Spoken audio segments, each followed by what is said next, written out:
भगवान ने भागवत में बड़ा सुंदर उपदेश दिया है, एक श्लोक में, बल्कि एक लाइन में। विषयान ध्यायतश्चित्तम विषयेषु विसज्जते मामनुस्मरतश्चित्तम मय्येव प्रविलीयते। बस, यानी संसार में मन का अटैचमेंट करोगे, बंधोगे, 84 लाख में घूमोगे। वो माँ हो, बाप हो, भाई हो, बीबी हो, पति हो, पड़ोसी हो, कहीं भी प्यार करोगे, अगर वो मायाबद्ध है तो तुमको संसार में घूमना पड़ेगा 84 लाख में। और भगवान कहते हैं अगर मेरा स्मरण करोगे, स्मरण माने मन का वर्क है, वो रसना का नहीं है, आंख का नहीं है, कान का नहीं है। चारों धाम घूमने से नहीं बात बनेगी, आंख से, मूर्ति के दर्शन से या संत के दर्शन से काम नहीं बनेगा। मन का अटैचमेंट करना होगा।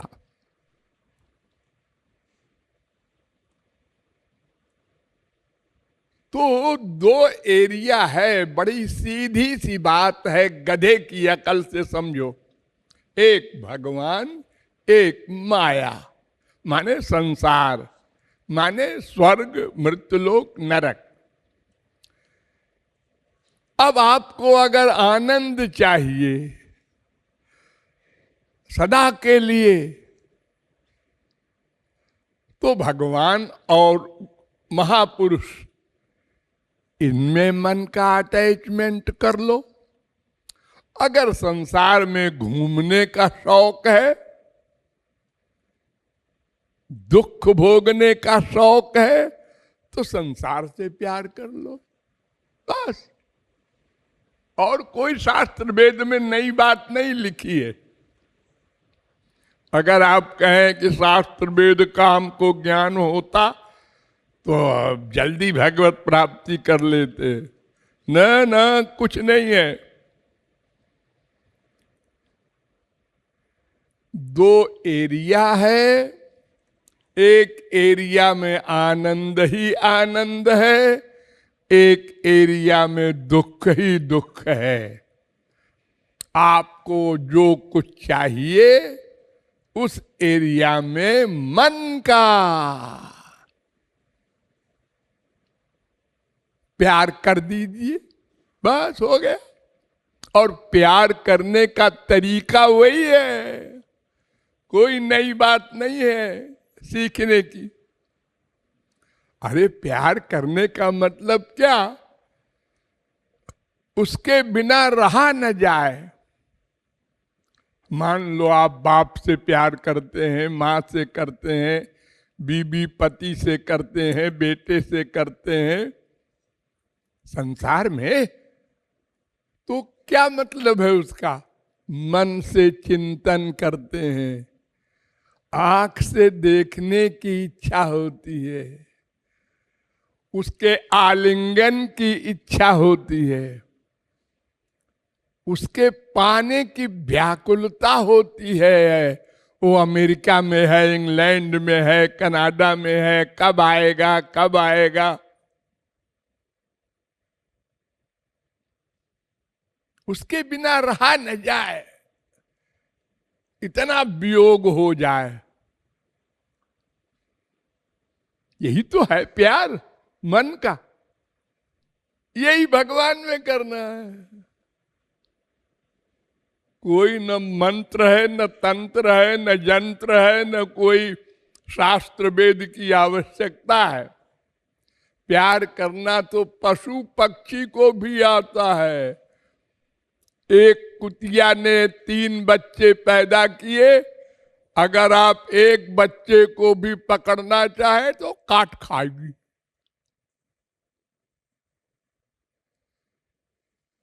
सबको मालूम है प्यार करना।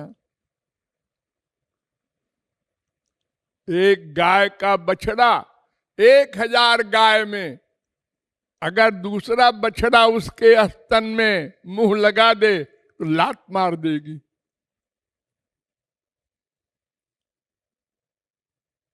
अपने बछड़े को दूध पिलाएगी।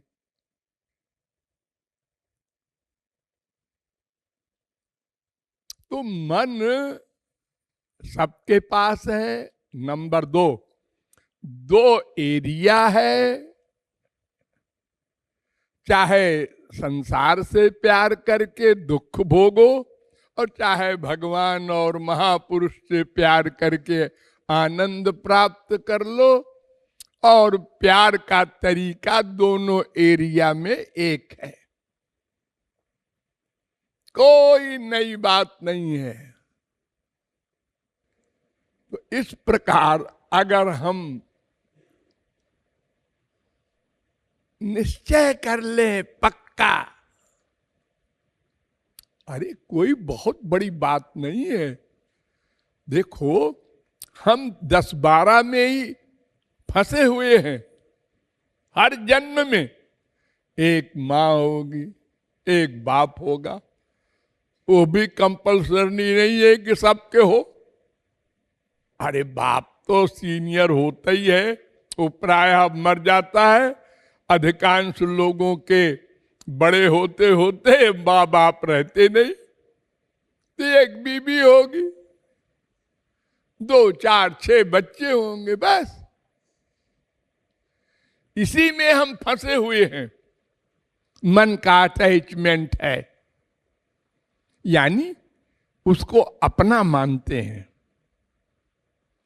और जबकि जानते हैं कि जब हम मरेंगे तो ये कोई अपना नहीं रहेगा, वो मरेगा अलग अपने कर्म के अनुसार, कुत्ता बिल्ली गधा बना कि स्वर्ग गया। हम मरेंगे तो अपने कर्म के अनुसार कहाँ जाएंगे, कहाँ जन्म लेंगे पता नहीं, सब बदल गया। माँ बाप बेटा स्त्री पति सब बदल गए। वहां अटैचमेंट कर लेंगे फिर हम, क्या जिद है।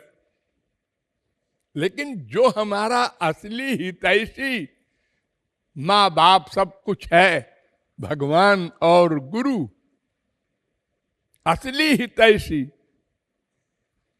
वहां हम प्यार नहीं करते। एक बार वहां भी कर ले तो काम बन जाए।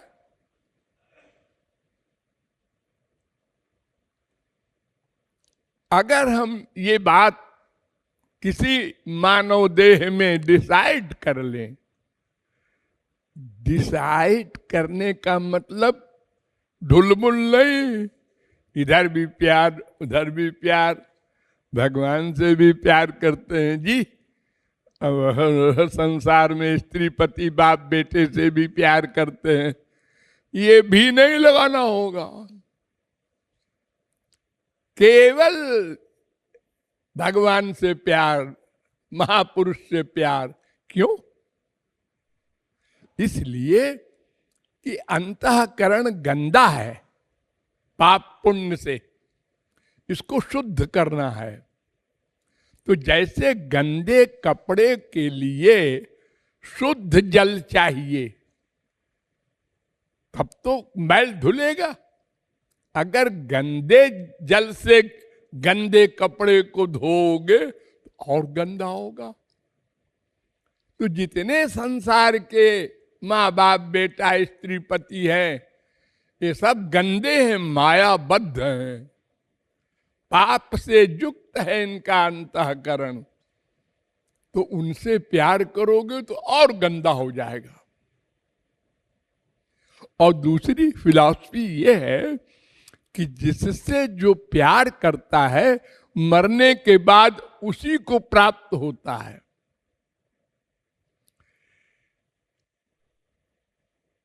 तो अगर हम भगवान से प्यार नहीं करेंगे, संसार में कहीं भी गंदे से प्यार करेंगे तो अंतःकरण ही शुद्ध नहीं होगा, भगवान क्या मिलेंगे। यही हो रहा है। हर जन्म में वही गलती हम कर रहे हैं, वही 2, 4, 6 में मन का अटैचमेंट करके बैठ गए और भगवान का कीर्तन भी हो रहा है, भजन भी हो रहा है, चारों धाम में भी भागे जा रहे हैं, ऐसा फिजिकल ड्रिल कर रहे हैं। प्यार नहीं करते। प्यार का मतलब तद विस्मरणे परम व्याकुलता, उसके बिना रहा न जाए। यहां पहुंचना पड़ेगा। आज पहुंचो, चाहे करोड़ जन्म और भोगो दुख, फिर कभी कोई महापुरुष मिले समझावे और फिर चलो। ये मंजिल चलने से ही पार होगी, ये और कोई उपाय नहीं। जिद करने से तो बस भोगा करो। अगर कहो हम नहीं सुनते जी किसी की, हम तो मनमाना करेंगे, तो ठीक है, मनमाना करने का अधिकार सबको है। सबका मन चाहे जो करे, लेकिन भोगना पड़ेगा, उसमें मनमाना नहीं चलेगा। क्योंकि भगवान सबके अंदर बैठा है, वो नोट कर रहा है। वहां कोई चालाकी काम नहीं देगी। जैसे संसार में हम अपने अपराध को छुपा लेते हैं, हमारे घर में रहने वाला बाप नहीं जानता, बेटा नहीं जानता, बीवी नहीं जानती, हम पाप करते रहते हैं। वहां तो चल जाएगी धींगा मुष्टि, भगवान के यहां नहीं चलेगी। क्योंकि वो हमारे बगल में बैठा है अंतःकरण में, और हम जहां से सोचते हैं वही नोट कर लेता है। सोचना तो वहां 420 क्या चलेगी। अगर आपको कोई महापुरुष मिल चुका और उसने बता दिया ये रहस्य, और फिर भी आप नहीं लक्ष्य को प्राप्त करते, तो उससे बड़ा कोई अभागा नहीं, कोई मूर्ख नहीं, और वो उसी प्रकार 84 लाख में घूमा करेगा। Thank you.